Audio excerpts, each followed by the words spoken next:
Kita harus berani menaruh sasaran yang lebih tinggi. Kalau saya optimis, kita bisa mencapai 8% pertumbuhan.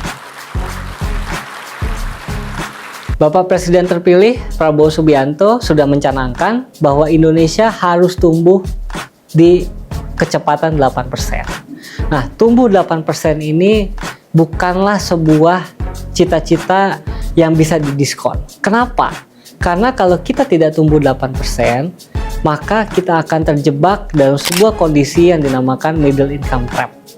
Nah, artinya kita harus tumbuh 8%. Nah, tumbuh 8% itu harus dibarengi dengan pertumbuhan di sektor hijau. Kenapa? Karena di tahun 2030 kita punya target nationally determined contribution, di mana kita harus menurunkan emisi gas rumah kaca kita secara signifikan. Artinya, growth kita ke depan haruslah green growth, yang juga mengubah sebagian faktor produksi kita menjadi greener atau green.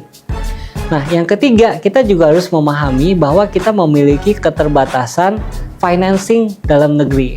Oleh karena itu, kita juga harus memahami sektor keuangan dan mengetahui creative financing, baik itu untuk menarik dana di dalam negeri dan juga untuk menarik dana dari luar negeri untuk membiayai berbagai kebutuhan investasi di Indonesia. Nah, yang terakhir, kita juga harus mendorong export oriented industries. Artinya Indonesia harus menjadi provider suatu jasa atau barang untuk seluruh dunia. Ini menjadi sangat penting agar rupiah kita menjadi mata uang yang kuat. Jadi tadi kita harus tumbuh 8%, kita harus tumbuh secara green, kita harus kreatif dalam melakukan financing, dan juga kita harus export oriented industry. Nah, disinilah peran besar anak muda ke depannya.